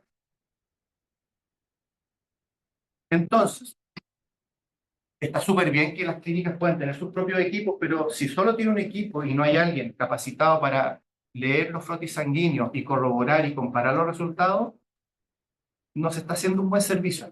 Ojo, ojo con eso, ¿vale? ¿Está muy alto el calor? Ah, ustedes también. No tiene problema. Vamos a dejarlo. Voy a dejarle dos. ¿No tienen chaleco? ¿Tienen un chaleco? Ok. En ese sentido es bueno que ustedes vean qué laboratorio les da confianza también. O clínicas que tengan sus propios laboratorios que sirvan de referencia que para ustedes den confianza también. ¿Qué es lo bueno de tener su propio laboratorio? Bueno, obviamente hay una inversión detrás, eso no se puede desconocer, pero primero les permite ahorrar costos. Al final estos equipos, insisto, la inversión puede ser alta, pero al final se pagan solos, ¿sí? Les permite hacer mejor medicina porque a lo mejor usted necesita el hemograma ojalá 2 veces al día, porque tengo un paciente hemorrágico, un gastroentérico, y voy y lo hago y la verdad es que el costo es muy bajo. Pasa que el laboratorio, bueno, es un negocio y tiene que mantenerse y todo. Entonces, si pueden ustedes en algún punto poder analizar sus propias muestras, siempre va a ser muy ideal. Siguiente pregunta, ¿para qué obtengo una muestra de sangre? Porque lamentablemente no vivimos en una cultura en nuestro país veterinaria en que todo paciente que entra a consulta se le hace examinar, que debería ser una práctica ideal. Entonces tengo que elegir en qué momento yo decido decirle al tutor que tiene que gastar en exámenes de sangre. En general, ¿qué es lo común? Cuando yo tomo muestras de sangre cuando el paciente llega enfermo. es poco probable que alguien tome muestras de sangre para chequear el estado general del paciente, así como que venga todos los años a hacerse como un control sano. Ahora, eso se puede lograr si ustedes como veterinarios generan la confianza en los tutores y hacerles ver las ventajas de eso. Uno dirá, pero es que no es bueno para el negocio, porque el negocio es que se enferme, ¿no? Pero ahí lo dejo. Pero es lo ideal, sobre todo a lo mejor después de cierta edad. ¿Sí? Cuando ya se ve que por cierta edad, por cierta predisposición de raza, lugar donde vive, a lo mejor está más predispuesto a presentar algunas patologías, a lo mejor se recomienda empezar a hacer algunos análisis, perfiles, hemogramas, etc. Por lo tanto, pero eso es poco común. Lo más común es que nos ayuden a definir un diagnóstico. ¿Sí? Pero como dije la semana anterior, estos exámenes de sangre no me entregan el diagnóstico. De pronto, si yo tengo un abanico de opciones y necesito el examen solo para confirmar algo, puede ser. ¿Sí? Pero en general, ¿qué es lo que me va a ayudar a un poco hacerme una idea del estado general del paciente? O si es que, dice más abajo, me puede dar el respaldo para pedir exámenes complementarios que sí me pueden ayudar a llegar a un diagnóstico definitivo. De pronto solo lo que yo quiero evaluar es el estado inmunitario del paciente. En ese caso, ¿qué voy a medir? Serie blanca, un hemograma. ¿Dónde es muy útil esto? O no muy útil, muy necesario. Por ejemplo, pacientes en quimioterapia, en que yo sé que los efectos adversos de una quimioterapia va a ser deprimir la función de la médula ósea. Siempre pasa eso. Entonces yo debo estar evaluando constantemente los glóbulos blancos y por protocolo, si los glóbulos blancos, perdón, bajan de cierto nivel, yo debo detener la quimioterapia porque si no al final lo mato de una inmunodepresión al paciente. Ahí hay un ejemplo. Y ojo, un detalle. Llegué a un diagnóstico, instauré un tratamiento y yo puedo evaluar el progreso del tratamiento con exámenes también. Es una posibilidad, si el tutor lo permite, porque en ocasiones yo puedo llegar a un buen diagnóstico, pero a lo mejor el fármaco no está funcionando bien en ese paciente, o la dosis no es la adecuada y veo que pasan días y el paciente no mejora, a lo mejor yo necesito examen. Porque los exámenes de sangre tienen el siguiente problema. Y si yo le tomo una muestra de sangre en este segundo, lo que me va a mostrar ese examen de sangre es solo lo que está pasando en el segundo en que tomé la muestra de sangre. Es decir, si mañana le entró un cuadro infeccioso, ni idea, pues el hemograma no puede, o el examen de sangre no puede mostrarme eso. Entonces el examen tiene esa limitante que es una foto de un momento determinado. Sin embargo, si yo tengo la opción de tomar exámenes con cierto periodo de tiempo, que es lo que se conoce como exámenes seriados, yo más que ver una foto me puedo hacer una película, puedo ver una evolución. Mira, en el primer examen tenía tantos glóbulos rojos y ahora veo que aumentaron en el segundo examen. Bien, el tratamiento está funcionando, por ejemplo. ¿De acuerdo? Entonces, ojo, por eso hablamos la semana pasada de que las expectativas sobre los exámenes igual deben ser bien limitadas, porque es limitado. Me entregan mucha información, pero tiene sus limitaciones. Ok, ya, decidí que voy a tomar una muestra de sangre. Dependiendo de la especie, qué venas yo voy a optar por utilizar. En el caso de las especies mayores, equinos, por ejemplo, la vena yugular. Aquí necesito a alguien que más o menos conozca al caballo y lo pueda tener bien unos minutitos. Para un caballo, una aguja 21G es nada. Es muy superficial. Si ustedes presionan sobre la gotera yugular, se ingurgita inmediatamente. Ahora, es fácil decirlo acá conversando. Pero desde la teoría, por ahí va. Por eso, cuando tengan la opción y le den la opción de, bueno, ¿quiere pinchar acá? Tírese nomás. Porque esto al final es cosa de práctica nomás. Solo práctica. ¿Qué pasa en los bovinos? En los bovinos se puede utilizar la vena yugular, pero por la forma en que se manejan los bovinos, en que se colocan lazos, se meten en una manga, de pronto es más fácil sacar bien, sangre de las venas de la vena coxígena, vena caudal. Ahí tenemos, por ejemplo, una imagen con un tubo al vacío. Ovejas y cabras. Vena yugular también. El otro está esperando ahí. Uno dice, pero bueno, y la oveja tengo que trasquilarle el cuello así. No, muchas veces agua, lavar bien, agua, porque ese es el otro tema, la asepsia. En terreno, ¿cómo manejo la asepsia al momento de tomar la muestra? Un buen lavado, antiséptico, pudieron ayudar, no sé, clorexidina y cada uno puede manejar sus productos, pero lo mejor que se pueda nomás. No puedo pretender llevar uno de estos animales a un lugar, a una clínica, a un pabellón para tomar una muestra de sangre. El mayor riesgo, ¿cuál puede ser? Una infección, un absceso en la zona de punción, pero es raro. Es raro. Si yo trato de tomar las medidas lo más asépticas posible, andan bien. Oveja y cabra. Siempre es importante hay una ayuda que supiera el paciente. En caninos, vena cefálica, ¿sí? En el miembro anterior. Se puede usar la yugular también en perros. Última opción puede ser. Hay algunos pacientes que son muy tranquilos. De repente puede dar cosas, como pincharle el cuello y se puede pasar a llevar cualquier cosa acá. No, porque es bien superficial también. Pero insisto, es más práctico. O bien la safena, de repente si la cefálica se complica, una vena muy superficial que está en el miembro posterior, la safena, y en el metatarso. Puede ser una vía también. Esa es más móvil, sí. Entonces, la cefálica siempre es la de elección. En los felinos, generalmente es la vena yugular, la de elección. ¿Sí? La vena cefálica, aunque aquí se ve que está todo saliendo perfecto, el calibre tienden a colapsarse muy fácil al generar presión negativa, entonces se hace el procedimiento muy lento. En cambio, la yugular se nota la yugular, ¿sí? Ahí están las patas, aquí está la cabeza. Se notan muy bien. Uno dice, ¿ya cómo llegó a tener un gato en esa posición? Ahora, hay pacientes felinos que llegan tan decaídos que a veces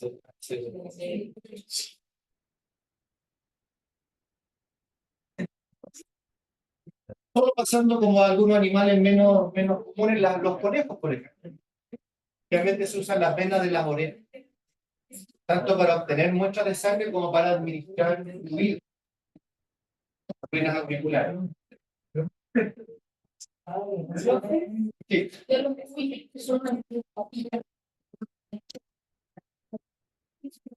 ¿Dónde pincho un cuy?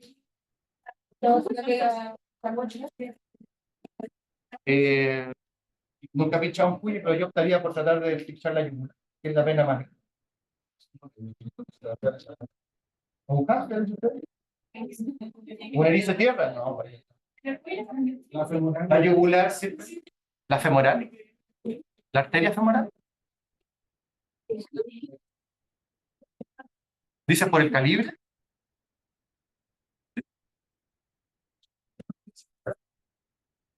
¿Mm? Yugular, sí. Tiene patitas así, pero tiene un cuello que no se puede. Y en un ave, la yugular también puede ser. Ahora, no tienen que desplumarla, ¿sí? Si uno moja las plumas, tienen la piel muy delgada, entonces se notan muy bien las venas. Esto depende también del tamaño del ave. Como un poco la pregunta que hacéis, bueno, que si tengo un canario o tengo un tamaño, es distinto, ¿cierto? También se puede utilizar la vena que es como homóloga a la cefálica, que es la braquial que está en las alas, en las patas también. Dice, pero en las patas no veo nada, como una escama. Ahí va más el conocimiento anatómico.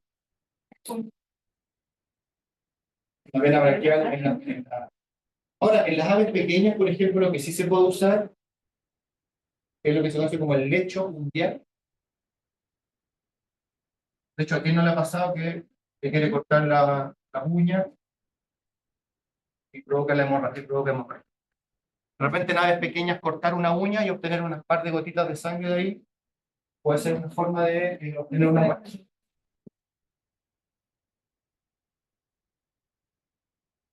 En los reptiles, por ejemplo, vena caudal. Se observa la cloaca, línea media posterior a la cloaca, vena caudal. Ahora hay que tener ojo con los lagartos que sueltan la cola. ¿Sí? Oh, cuidado con eso. Pues si no, después cuando terminan la muestra dice, se ve feo. Cuesta cobrar después de eso. Serpientes, por ejemplo. Me dicen que las serpientes son solo escamas. Igual, pena caudal. Cloaca, línea media, yo no he tomado muestras serpientes, así que no podría decir más, pero desde la teoría va eso.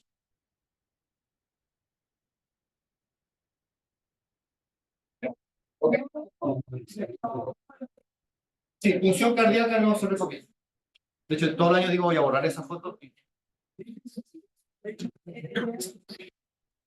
Para terminar el capítulo, los anticoagulantes. Eso.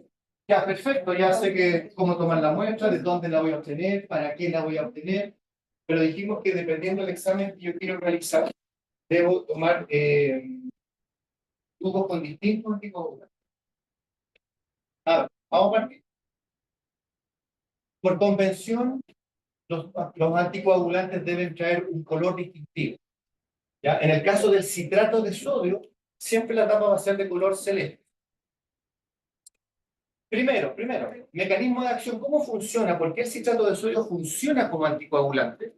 Es porque provoca quelación del calcio. ¿Recordamos el concepto de quelación? ¿Sí? Claro, como que cuando dos moléculas se unen y se bloquean biológicamente, entonces se inactivan. Por lo tanto, el citrato genera un bloqueo del calcio que hay en la muestra de sangre. La pregunta, ¿por qué eso provoca un efecto anticoagulante? ¿Por qué quelar el calcio genera un efecto anticoagulante?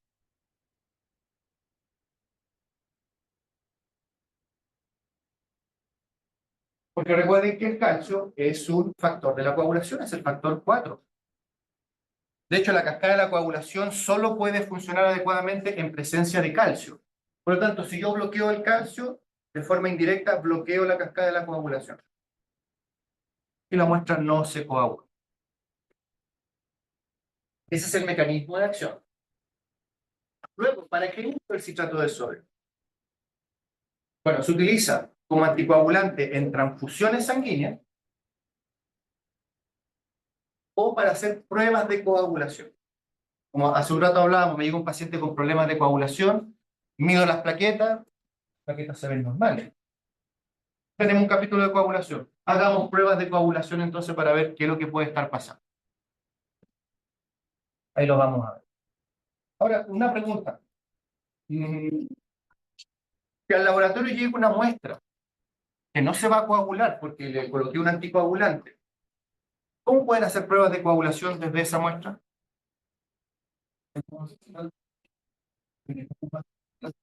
O sea, claro, la muestra se recalcifica, le vuelvo a meter calcio y ahí la coagulación, perdón, debiera volver a activarse. Exactamente.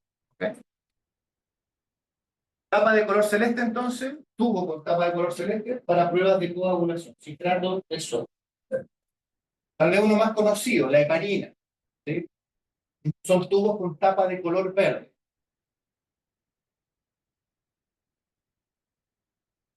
Digámoslo al tiro, la heparina principalmente se utiliza para perfiles bioquímicos. Como dice química sérica, se refiere a los perfiles bioquímicos.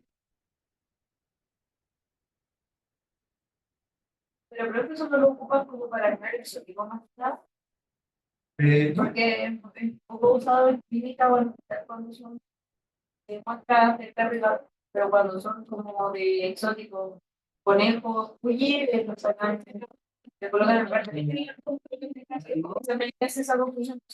yo diría que la heparina se usa en clínica menor. Sí. Pero, profe, hay algunos lugares donde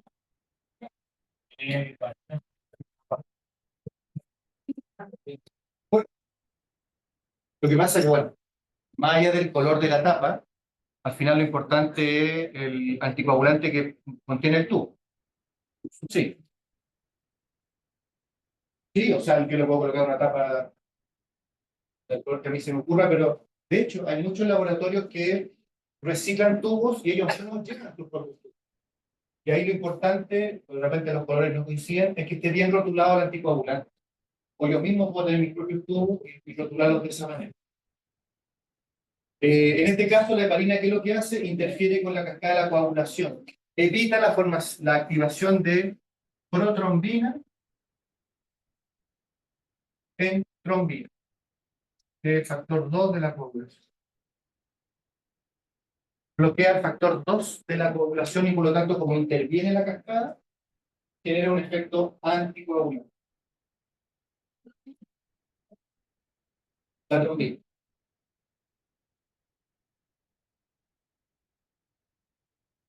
Por lo tanto, si interfiere en la cascada de la coagulación, logramos nuestro efecto anticoagulante.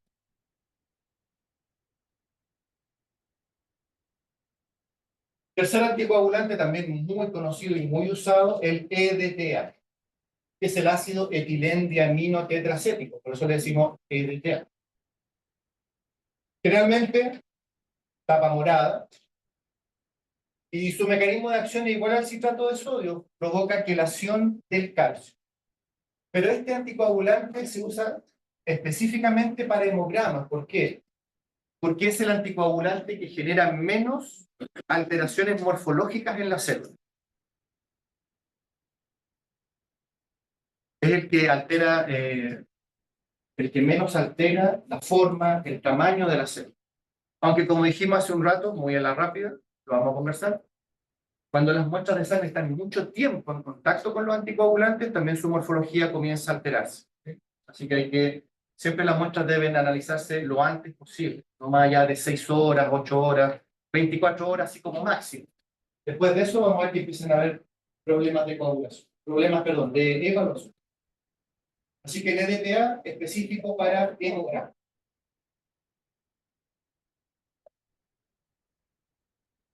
Cloruro de sodio, tapa gris. Su mecanismo de acción provoca quelación del calcio. Nada nuevo en eso. Este anticoagulante se usa específicamente para medir glicemia. Nada más que eso. ¿Por qué? Porque el fluoruro del anticoagulante bloquea, vamos a anotarlo para que quede tal cual, la glicólisis en el eritrocito.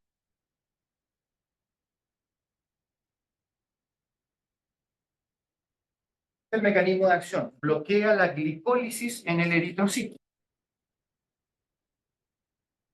O sea, bloquea los mecanismos por los cuales los glóbulos rojos captan la glucosa que está en la sangre. ¿Y para qué se utiliza? Para algo que hablábamos hace un rato. Si yo tomo una muestra de sangre y quiero medir glicemia, los glóbulos rojos, mientras sigan vivos en la muestra, van a seguir consumiendo glucosa. Y por lo tanto, es muy probable que cuando la muestra llegue al laboratorio, los niveles de glucosa estén más bajos de lo normal. ¿Cómo yo me evito esa posible interpretación inadecuada? Utilizando el fluoruro de sodio, porque eso bloquea inmediatamente la glicólisis y los niveles de glicemia que mide el laboratorio son 100% confiables. De hecho, cuando ustedes se toman un perfil bioquímico, a veces dice al lado de la glicemia, muestra obtenida sin fluoruro. Y ahí uno tiene que tomar esa precaución. Solo sirve para eso. O sea, si yo quiero a un paciente hacerle un perfil, un hemograma y medir glicemia, voy a tener que tener 3 tubos listos para utilizar y la muestra que yo voy a obtener debo dividirla en 3 tubos. Por lo tanto, eso es importante a la hora de determinar cuánta sangre voy a extraer del paciente. Uso específico para glicemia. Otro tubo no tan utilizado, pero importante conocerlo por si lo conocen, más que un anticoagulante, es un gel separador. ¿Qué es lo que produce? Una barrera entre el plasma y los elementos figurados. Es decir, inmediatamente genera el efecto de la centrifugación en una muestra. Y por lo tanto, si yo separo las plaquetas de los factores de coagulación que están en el plasma, la coagulación no va a ocurrir. Por lo tanto, con esta muestra yo la puedo analizar perfectamente en el laboratorio. No es un anticoagulante. Y ojo, y generalmente los tubos con tapa roja no tienen anticoagulante. Entonces, por ejemplo, lo que hablábamos al principio, yo podría hacer un perfil bioquímico sin usar anticoagulante, es decir, usando el suero, en teoría puedo. Solo el detalle es que puede haber un pequeño volumen de suero que quede atrapado dentro del coágulo y eso podría eventualmente afectar mi medición, pero se puede, en teoría, se puede, porque lo que yo necesito evaluar en un perfil bioquímico, por ejemplo, está en el plasma, en el suero, no en los elementos figurados. Oh. Con esto entonces cerramos el primer capítulo que tiene que ver con cosas como más generales, ¿sí? Antes de empezar a hablar directamente de lo que son las células. Y para seguir el mismo orden que empezamos la semana pasada, el primer gran capítulo que vamos a ver va a ser hablar de los glóbulos rojos. Pero antes de hablar de las anemias, de las policitemias, por qué tengo anemia, etcétera, primero conozcamos los glóbulos rojos. Cómo se forman, cuáles son los estímulos, qué factores influyen en los glóbulos rojos, para que así cuando después estudiemos las causas, nosotros tengamos más información para hacer una idea de qué es lo que está pasando en cada caso. Entonces, partamos hablando de la eritropoiesis. ¿Cómo se sintetizan? ¿Cómo se producen los glóbulos rojos? A ver, primero, los glóbulos rojos se ubican en 3 compartimentos en el organismo. ¿A qué me refiero con esto? ¿Cuál es el compartimento donde se producen? Médula ósea. Una vez que se producen, ¿a dónde pasan? No. A la sangre. Sin embargo, y ahí tomo lo que usted menciona, sin embargo, hay un pequeño volumen de glóbulos rojos que se almacena para casos de emergencia. Y ahí tenemos el vaso.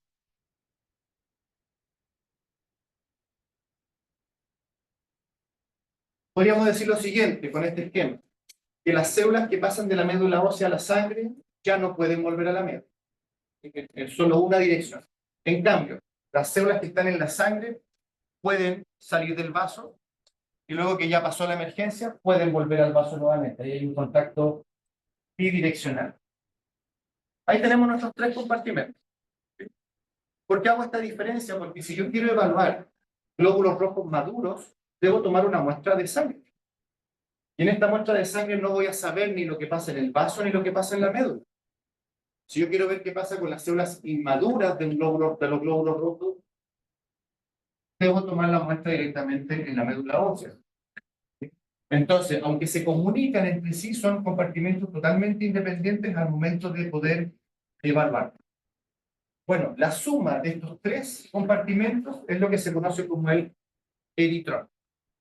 El eritrón, tenemos la definición entonces, es la suma, o perdón, es el total de todas las células de la serie roja distribuidas tanto en la médula, en sangre periférica, como en el vaso. El total de las células de los estadios. ¿Está claro esto? No, pero que el total de todas las células serie roja. Es que anoten su definición, pues yo mejor de no haber dicho nada.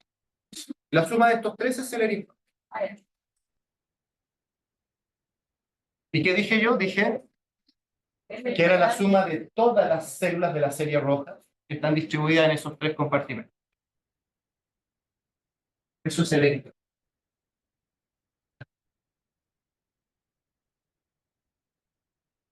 El mecanismo por el cual se producen las células sanguíneas se conoce como hematopoiesis. Si hablamos de glóbulos rojos, el concepto sería eritropoiesis, que es lo que era el título del capítulo. Y luego vemos los glóbulos blancos, va a ser leucopoiesis. Cuando hablemos de las plaquetas, va a ser trombopoiesis.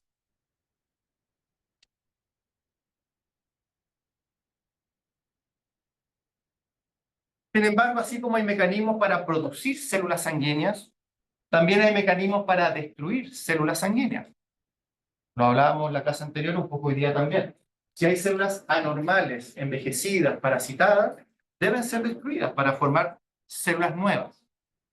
Eso es lo que se conoce como hemocateresis. mecanismos de destrucción de células sanguíneas, pero son mecanismos fisiológicos, ojo. Son mecanismos que lo que buscan es renovar las células sanguíneas. La hemocateresis, entonces, son mecanismos de destrucción de células sanguíneas. Y el principal órgano en que ocurre la hemocateresis es el vaso. El vaso, ojo, el vaso es un órgano que es parte del sistema inmune, del sistema linfóide. Por lo tanto, tiene alta cantidad de células de glóbulos blancos y que, por lo tanto, fíjense que el vaso tiene capilares. Un pequeño...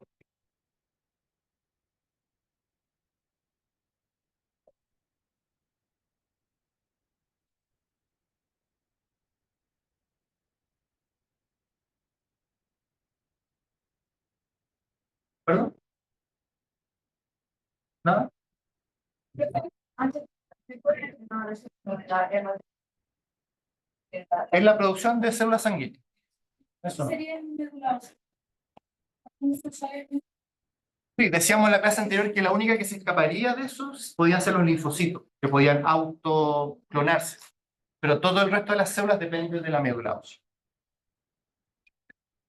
Sí. Ahora, los neonatos, las primeras semanas de vida y en la etapa fetal, el hígado también produce células sanguíneas. Pero no, es la médula, propiamente tal. El interior del vaso, ¿por qué funciona como un órgano que tiene la capacidad de destruir células anormales? Porque el interior del vaso está lleno de capilares que se llaman sinusoidales. Es decir, tienen esta forma, como S. Lo que hace que las células no pasen tan rápido, sino que tengan como que se demoran un poquito más. El detalle es que en estos vasos capilares, esto es como un callejón oscuro, está lleno de glóbulos blancos. Entonces las células cuando entran por aquí, ya que hay muchos capilares, por eso hago eso así, con miles, millones. Cuando una célula pasa por este capilar y es anormal, inmediatamente es captado por el glóbulo blanco y es sacado. Hemocateresis. Si la célula es normal, va a pasar perfectamente sin ningún problema. Entonces el vaso es el gran filtro de las células sanguíneas anormales. ¿Se acuerdan que decía, no sé si lo dije acá, que el gato era distinto? Lo dije acá. Que como que el gato aguantaba tener células anormales por más tiempo, es porque en el felino estos vasos capilares son rectos. Y por lo tanto las células sanguíneas pasan mucho más rápido, entonces el glóbulo blanco quiso agarrarlo y se le... Y por lo tanto tiene podríamos decir que un filtro menos eficiente, pero decíamos la semana pasada que muchas veces un glóbulo rojo con un parásito igual funciona. ¿Para qué lo quiero sacar al tiro de circulación cuando puede seguir aportando en el intercambio gaseoso? Entonces, tiene esos pros y esos contras. Así que el vaso, sí, lo que muestra esta imagen en realidad es la estructura del vaso, que tiene una pulpa roja, que es donde se almacenan las células, pero una pulpa blanca donde están los glóbulos blancos encargados de ir limpiando las células sanguíneas. Detalle. Como decíamos la semana pasada, para que se formen las células en forma normal, para que la hematopoiesis sea óptima, hay tres componentes que tienen que funcionar bien. Primero, la médula ósea. ¿En qué sentido? Que en la médula ósea están las células precursoras que dan origen a todas las células sanguíneas, que se conocen como células madre o células troncales, stem cells. Son pluripotenciales, por lo tanto pueden dar origen a cualquier célula del organismo. Pero bajo los estímulos adecuados, por ejemplo, hablábamos la semana pasada de la eritropoyetina, si esta célula troncal es estimulada con eritropoyetina, se va a diferenciar en una célula de la serie roja. Por lo tanto, la médula aporta de manera importante como la matriz para generar todas las células sanguíneas. Pero esa matriz, esa médula, solo va a funcionar adecuadamente si tengo los estímulos adecuados para que se produzca. vamos a ver de que muchas patologías en que la médula no responde, frente a una anemia, por ejemplo, no es porque la médula tenga un problema, sino que los estímulos. Por ejemplo, la semana pasada hablamos que la eritropoyetina se sintetizaba ¿dónde? ¿De acuerdo? En el riñón, en el riñón. Fíjense que todo enfermo renal crónico siempre sufre de anemia. ¿Por qué? Porque un enfermo renal crónico sintetiza bajas cantidades de eritropoyetina. Entonces, aunque su médula ósea está perfecta, si no hay suficiente eritropoyetina para estimular a la médula va a decir, bueno, si me están mandando poca eritropoyetina, habrá que producir poco. Recuerden que la médula no sabe de nada más que no sea de eritropoyetina. El paciente está en anemia y de hecho muchas veces el tratamiento de los enfermos renales crónicos es la administración de eritropoyetina. Y por último hablábamos también de que aunque me funcionen bien la médula, me funcionen bien las hormonas estimulantes, debo tener los nutrientes necesarios y usted ahí entre todos los sacamos. Hierro, vitamina B12, ácido fólico. Si tengo todos estos componentes con un funcionamiento y en cantidades adecuadas, eso va a generar una adecuada hematopoiesis.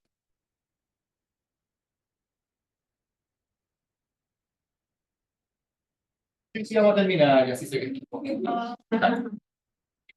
Este mismo esquema es el que vimos la semana pasada, pero como en forma vertical. Aquí le pusimos nombre. ¿Cuáles mencionamos la semana pasada? El eritrocito maduro, el reticulocito, hasta aquí tenemos en la sangre, y luego ya las etapas que están en la médula ósea. Aquí tenemos el metarubricito, que es la última etapa en que la célula aún mantiene su núcleo. Y aquí tenemos las etapas anteriores, y ahí destacamos las diferencias de tamaño, a medida que iba madurando, las diferencias de coloración, y cómo de pronto el núcleo era expulsado del glóbulo rojo.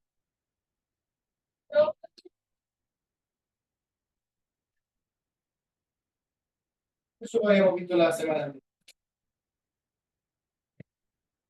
Hablemos de la eritropoyetina, y con esto vamos a terminar. Bueno, algo hemos adelantado. Primero, es una proteína, es una hormona de composición proteica que se sintetiza en el riñón, lo hemos dicho. Hemos dicho que estimula la producción de glóbulos rojos, ¿sí? Por lo tanto es un factor estimulante de la eritropoyesis. Pero ya que es una hormona, recuerden que en toda hormona yo debo saber dónde se sintetiza y debo saber cuál es su tejido blanco, dónde genera su efecto. Y en este caso en particular, es en la célula troncal que mencionábamos en este caso. Mire, veamos un esquema. Ese esquema es de la hematopoiesis completa. ¿Qué muestra este esquema que está como tan lleno de figuras? Primero, una célula madre pluripotencial, la que hablábamos hace un rato, estas células madre. Esta célula madre pluripotencial se tiende a diferenciar en una primera fase en dos células monopotenciales. Una llamada mieloide, y mielo significa médula, por lo tanto, aquí hace referencia que desde estas células se pueden formar todas las células que se forman en la médula ósea. Pero como dijimos hace un ratito, ¿cuál era la célula que se escapaba a esto? El linfocito. Por lo tanto, esta célula madre da origen también a una célula madre llamada ahora linfoide, que solo puede dar origen a linfocitos. Más allá que el linfocito después se clone y se empiece a proliferar en el sistema linfático, está bien. Entonces, si la pregunta era, bueno, ¿y dónde actúa la eritropoyetina? De manera más exacta, en esta célula madre. ¿Por qué? Porque si estimula esta célula que puede dar origen a cualquiera línea de la médula ósea, se va a diferenciar en el glóbulo rojo, que es el que tenemos acá arriba, que es el que veíamos anteriormente. Si es una trombopoyetina, se va a diferenciar en la producción de plaquetas. Aquí veía lo que hablamos la semana pasada, como en el caso de las plaquetas, la célula va madurando y se va agrandando, y luego libera pequeños fragmentos de su citoplasma. Lo mismo ocurre con los glóbulos blancos, lo mismo ocurre con los monocitos. Es decir, cada línea celular tiene su propia hormona o sus propios factores estimuladores para la diferenciación. ¿Sí? Son líneas completamente independientes, aunque se producen en el mismo tejido que es la médula ósea. ¿Lo disparo?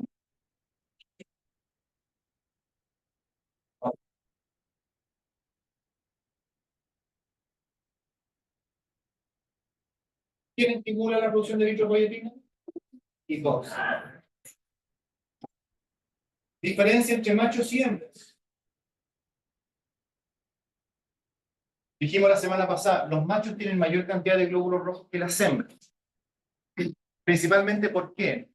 Porque una hormona que predomina en los machos es la testosterona, que es una hormona anabólica, estimulante del metabolismo, y por lo tanto a nivel de médula ósea estimula la producción de más glóbulos rojos. En cambio, en la hembra, además de tener menores niveles de testosterona, las hembras tienen mayores niveles de estrógeno. Y los estrógenos tienen un factor inhibidor en la producción de glóbulos rojos. Aquí, cuando la eritropoyetina quiere estimular a la célula madre a convertirse en un glóbulo rojo, los estrógenos generan una especie como de bloqueo. Ahora, no quiero decir con esto de que las mujeres sufran de anemia por este factor. Su producción de glóbulos rojos es menor y se mantiene dentro de los rangos que le permiten funcionar adecuadamente, pero explica el por qué en machos hay mayor cantidad de glóbulos rojos que en hembras. Y por lo tanto, si uno se pregunta, ¿qué pasa si yo castro a un macho? ¿Qué va a pasar con sus niveles de glóbulos rojos? Van a bajar porque la fuente de testosterona va a ser removida. Y si en el caso de una hembra saco la fuente de estrógeno, como pueden ser los ovarios, sus niveles de glóbulos rojos van a elevarse. No sobre los rangos normales, sino que estas diferencias tienden a irse como al promedio. No es mayor diferencia. Ya, quedemos hasta acá entonces. ¿Sí?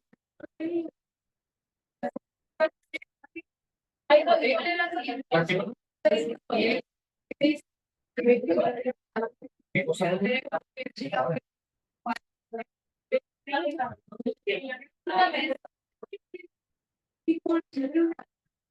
Ah,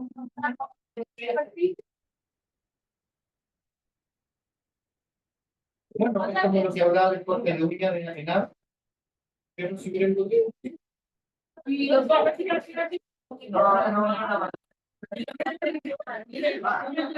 ¿Y por qué no lo hacen con pirina?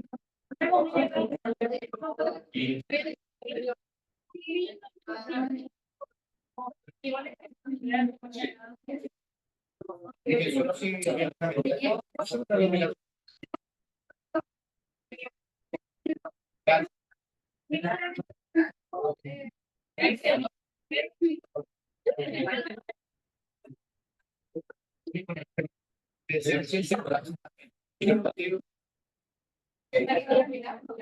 en realidad, si contaminar esa planta, no es relevante para la gente que lo tiene.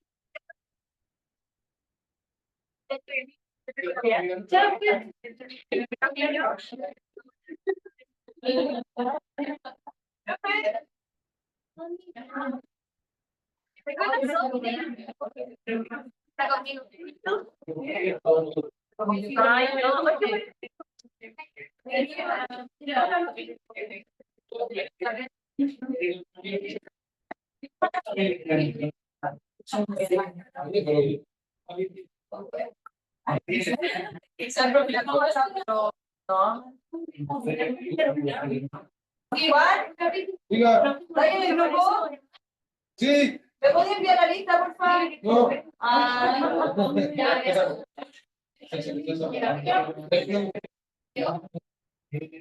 Por favor.